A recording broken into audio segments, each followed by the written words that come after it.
Who am I? I'm Carla Palmer. I'm also the founder and the creator of the GYSB movement. That's GYSB. GYSB stands for Get Your Sexy Back. The movement is a balanced approach to living your best life. We focus on mind, body, and spirit because I believe all of those things are interconnected. My goal is to help people level up in wellness. About a decade ago, I was successful with weight loss. I lost over 50 pounds and I've been able to maintain a healthy weight since. And it's because I take health and fitness very seriously.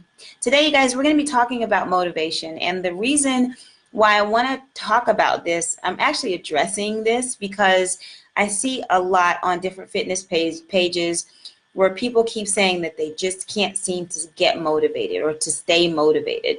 I started working out and I lost my motivation. I started eating right and I lost my motivation. So I have 5 points that I want to make about the truth about motivation. And this is my opinion, but I think a lot of people will agree with me after they hear these 5 points. I wrote them down, so we'll be looking at my notes. But point number 1 is motivation doesn't last, you guys. Motivation doesn't last, okay? Things happen, life happens. You know, you start off with the best intentions, and then, you know, life throws you a curveball. And what you wanted to work on with your health and your fitness kind of goes out the window because you have other things that you feel are more important for you to focus on. Now, there are times when that is true, that if somebody, you know, close to you is in the hospital or something like that, yeah, you need to make that a priority. But your health, your fitness, and your nutrition should never be marginalized because you're going to need good health, good nutrition in your body in order to deal with those incidents or those times when life does throw you a curveball. All right. So motivation, it's not going to always be there.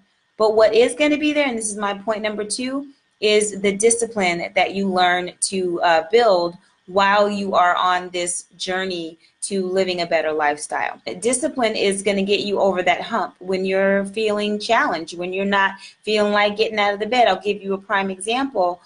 This morning, my alarm went off at 4:45 because I had to be on the mountain. I do the hills and the mountains at 5:30 on Wednesdays. I didn't feel like getting up.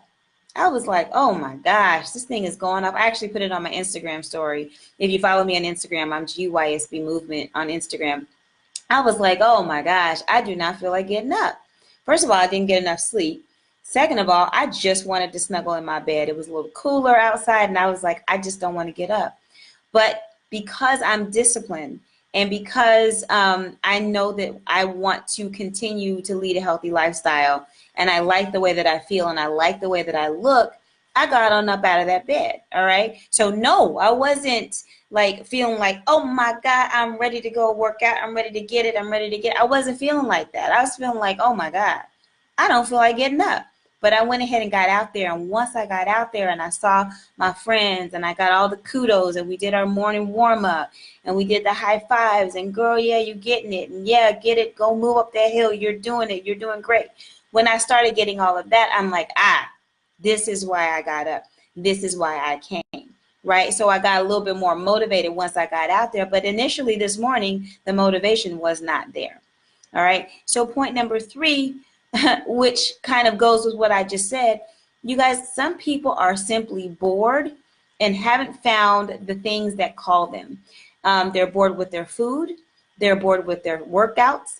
You're going to the gym, you're doing the same old thing. Whether it's getting on the elliptical, walking on the treadmill, you're going with your homie and you're talking, right? So some people are so bored that they have no desire really, like no excitement about the things that they're doing activity-wise and what they're putting into their body. And once you start to find those things that you love, maybe there are some foods that you used to enjoy and you still like to enjoy them, but you know that they're not good for you. Well, maybe you go and you do a little bit of research, build your knowledge, and find some ways to eat similar foods that are more healthy than the food that you were eating before, right? So find an alternative version of that food that you really like. It's out there. It's out there, whether you're making it or whether you're going to someone to make it for you, it exists. The same thing with fitness. You're bored, but you're not stepping out and trying to find other things that are more exciting in your fitness life so that you will be more motivated sometimes or more excited once you get there to do the actual activity. So you're bored, and that causes you to say, oh my goodness, I just don't have no motivation. Well, I wouldn't be motivated either to go walk on the treadmill. I wouldn't be motivated either to go out there and do a workout with the same playlist every single week, every single month. Like, spice up your workout life, spice up your food life, right? There are opportunities to still do these great things and have fun doing them. So that's another thing. So the fourth point I want to make is decisions, choices that we have throughout the day, right? You have decisions and choices throughout the day. Another example I want to use is my office, right? At work, at the office, y'all, somebody always bringing in some kind of treat, whether it's some yummy pizza treat or lots of cupcakes or some pie that somebody made, or like this guy brought in a cobbler from this place in Oakland, which was like one of the first Black Panther something thingy in Oakland. And he brought this pie back to the office because he went to Oakland this weekend and the pie was sitting out on the table, right? So it's like you have a choice. Do you eat the pie? And if you do, okay, what does that mean? Did you have a donut yesterday or a piece of a donut? So see, what happens is we have these little choices throughout the day that we make. We see the donut and we don't have the whole donut, so we feel okay about that. We have a little corner of the donut, then or a piece of the donut. Donuts are round, but we have a little piece of the donut. Then later on we go and there's a little more donuts left, so we get another little piece.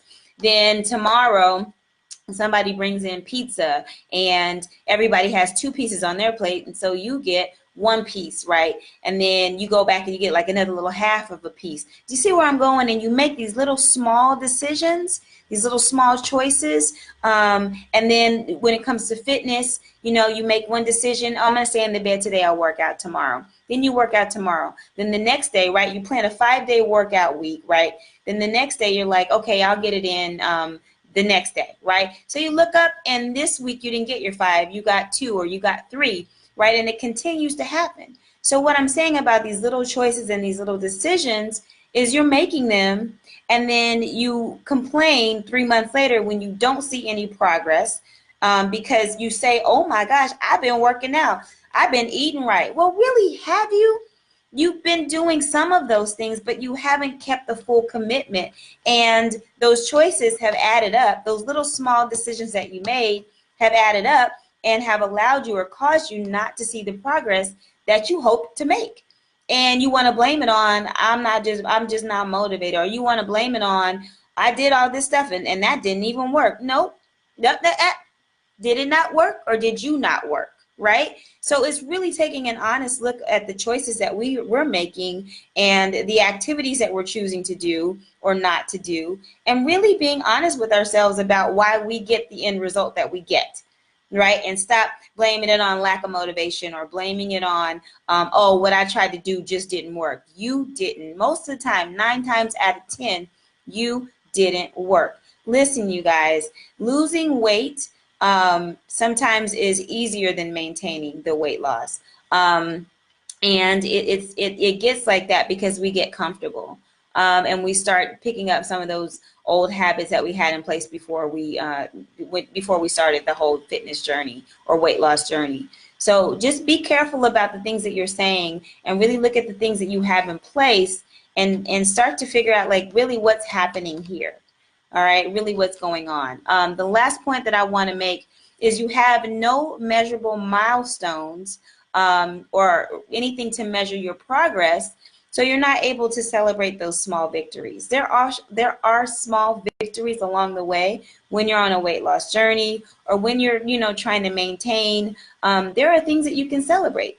Maybe you celebrate a whole week that you haven't had any alcohol, right? And so you're measuring that like, oh my gosh, it's Sunday. I haven't had a drink since last Sunday. Or maybe you're measuring, hey, last time I did these hills, I walked all the hills, and this time I ran 2. Or maybe you're measuring like the number of push-ups you can now do in reference to the number of push-ups you couldn't do when you first started. So if you set these measurable goals, you're able to really see these opportunities for small victories. And when I say victories, I don't mean go get yourself a cupcake. That's not what I mean. I mean, maybe you buy yourself a new pair of shoes, or maybe you reward yourself with, watching 2 hours of TV instead of an hour of TV. You shouldn't be watching all that TV anyway if you're saying that you don't have time to do your workouts or make meals for yourself. But that's a whole nother topic for another day. So make sure you're celebrating yourself. Make sure you have measurable goals, and all of them don't have to be on the scale. You want to celebrate these non-scale victories. Maybe your measurements, maybe taking your measurements and seeing how your measurements have decreased, right? And so your clothes may be fitting a little bit differently. So taking measurable goals and celebrating those wins. That's important. Look at all the things that you've accomplished over your life, right? And this is how I want to end this topic. Look at all of the things that you've accomplished over your life. And those things seemed really hard when you first started.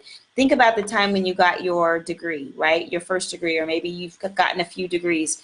How it started off. You didn't like it necessarily. It wasn't necessarily easy, but it was something that you wanted. It was really important to you, and there was no way that you weren't going to finish that. Think about the time maybe when you became a parent for the first time and you were like, oh my gosh, how is this going to work out? How am I going to do this? I remember when I first, found out I was pregnant, I was like, oh my gosh, I'm about to be a single mom. How am I going to do this? Right? And so you figure it out along the way because one, you might not have a choice, or two, like you really want to be successful at this. Right? So think about the time when you first started your business, or you had this idea that you wanted to start a business. It seemed really daunting. It was like, oh my gosh, how am I going to do this? But it was really important to you. And sometimes you weren't motivated. You're not always motivated, right? But it was important to you, and you knew you had to do it no matter what. Remember when you started that new job, right? And they were using all these terms and stuff that you didn't really understand. And you were like, oh my gosh, how am I ever going to be able to have this kind of fluid conversation the way these other people are having these conversations? Because I don't know any of this. But you knew you had to do it, and you knew you wanted it, and you knew you wanted professional growth and to be able to continue to, move up in life, right? So it was important to you. The same thing should be that way with your fitness and your health. If it's important to you, you will find a way to do it. You will remain disciplined. And in the end, well, there really isn't an end because it's an ongoing journey. But when you reach some of your goals and you want to maintain, you're like looking back going, wow, I did that. I did that. I did that even at times when I wasn't motivated, right? So when you start to say, I am not motivated, like really think about what that means. I wanted to put that into perspective today because I get sad when I keep seeing that that's the reason why people are not, reaching their goals, and they're not successful with the way that they want their life to be as far as like a healthy lifestyle. They keep blaming it on lack of motivation, when really that's not really it. It's about discipline. It's about finding a why, and it's about sticking to it, right? So if you have any questions about it, put it in the chat box. I will be checking back, seeing if people have comments. If you want me to talk about a topic here, let me know what you want to hear about. And I'll do my best to do that topic for you. We have topics that are all related to wellness, right? It's all related to leveling up in wellness. And it could be something about mental health. It could be something about eating. It could be something about physical activity, emotional wellness. That's really important. And we also talk about occupational wellness, which is, growing in your career or finding another job or becoming an entrepreneur. All of these things relate to wellness. And so on the Carla Palmer Show, we always try to figure out which topics to bring to you to help you level up in some area of wellness, right? Whether it's emotional, environmental, social, spiritual, physical, financial, or intellectual, right? One of those dimensions. There are 7 dimensions of wellness that I like to sometimes address, right? Because I believe that all of those things are connected and they all inform how we do the next thing, okay? So, and I'm also GYSB Movement on Instagram. So follow me on Instagram and engage. Let me know who you are. Let's keep leveling up in wellness and in our businesses. All right. I'll talk to you guys later. Have a great one. Bye-bye.